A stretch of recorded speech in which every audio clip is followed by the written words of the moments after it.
자본금 50억으로 200억짜리 빌딩 가능할까요? 보통은 포기합니다. 겁나니까요. 그런데 이 회사는 샀습니다. 지금 그 건물이 600억이 넘어요. 이게 어떻게 가능했을까요? 지금부터 알려드릴게요. 간단하게 말씀드리면 이분이 제 블로그를 보고 처음에 전화가 오셨어요. 그래서 첫 미팅을 하러 갔는데 저 깜짝 놀랐습니다. 건물에 갔는데 너무 낡은 건물인 거예요. 5층짜리 상가 건물에서 건물을 하고 계셨고 1층 제외하고 거의 다 사용을 하고 계셨습니다. 좀 인재라고 생각되는 인물들이 뽑아놔도 좀 이직하는 경우가 많아서 좀 고민이 많았다고 해요. 그래서 이제 이 회사는 어떻게 할까 하다가 테헤란로 대로변으로 나갈까 아니면 이면에 있는 건물을 매입을 할까 이걸 가지고 고민을 하고 있었는데 저랑 만나서 잘 해결이 돼서 지금은 사옥을 마련을 해서 예전보다 사세도 확장되고 부동산적으로도 상당히 이득을 많이 본 그런 경우라고 보입니다. 조금 전에도 잠깐 말씀드렸는데 사옥 자체가 임대로 사용을 하고 있었지만 건물의 컨디션 자체가 너무 형편없었어요. 그리고 이제 이게 계획적으로 이 건물을 사용해야 되겠다라고 해서 사용한 게 아니라 조금 사용을 하다가 면적이 늘어나고 하다 보니까 인테리어라든지 편의시설 이런 것도 없는 아주 좀 열악한 사옥이었다고 보시면 됩니다.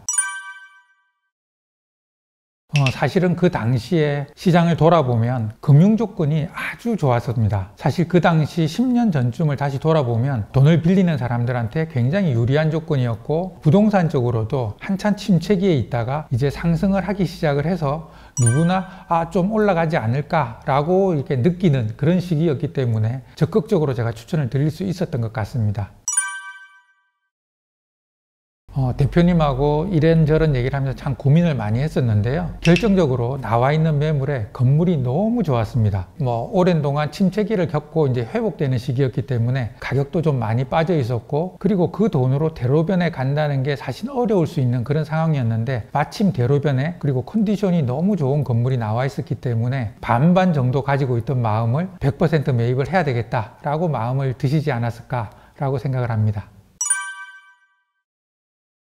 사실 150억을 대출받는다는 게 쉬운 일은 아닙니다. 그 이자에 대한 부담이라든지 원금을 갚아 나갈 수 있을지에 대해서 되게 걱정을 많이 하십니다. 이 회사도 마찬가지셨어요. 매출은 계속 늘어나고 있었지만 그렇다고 해서 갑자기 몇백억, 몇천억이 들어오는 그런 게 아니었기 때문에 당연히 걱정스러웠습니다. 그래서 저와 사장님이 사례를 좀 많이 보러 다녔던 것 같아요.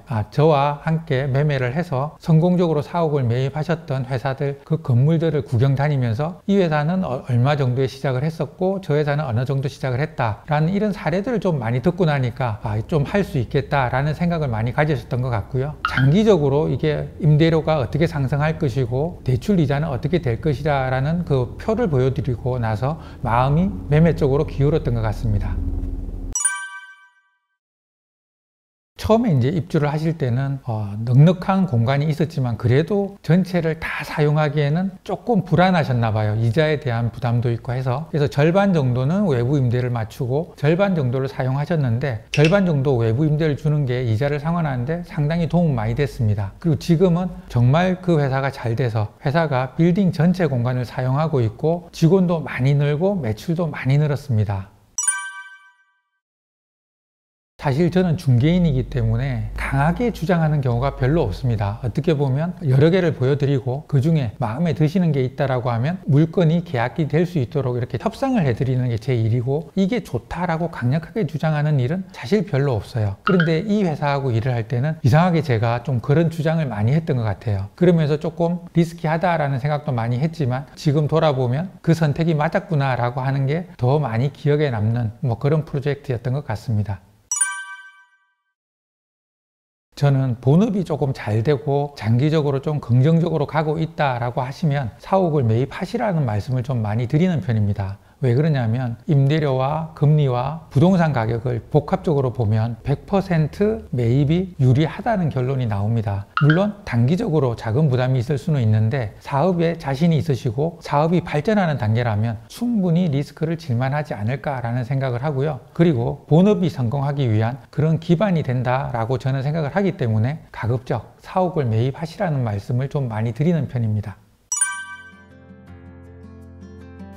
사실 뭐 좀 자화자찬 같지만 일을 할 때 제가 좀 나쁘다고 생각되는 거는 좀 나쁘다고 얘기를 하는 편이고 좋은 거는 또 좋다고 얘기를 하는 편입니다. 그리고 무엇보다 중요한 거는 많은 분들은 부동산을 볼 때 그런 생각들을 많이 하시는 것 같아요. 고객의 이익이 아니라 자기 스스로 챙기려고 계약을 한다라고 뭐 생각을 좀 많이 하시는 것 같은데, 저 같은 경우는 고객의 이익을 항상 먼저 생각하려고 노력을 하는 편이고, 이 마음을 좀 알아주시는 고객께서는 좀 장기적인 관계를 맺는 뭐 그런 관계가 되는 것 같습니다.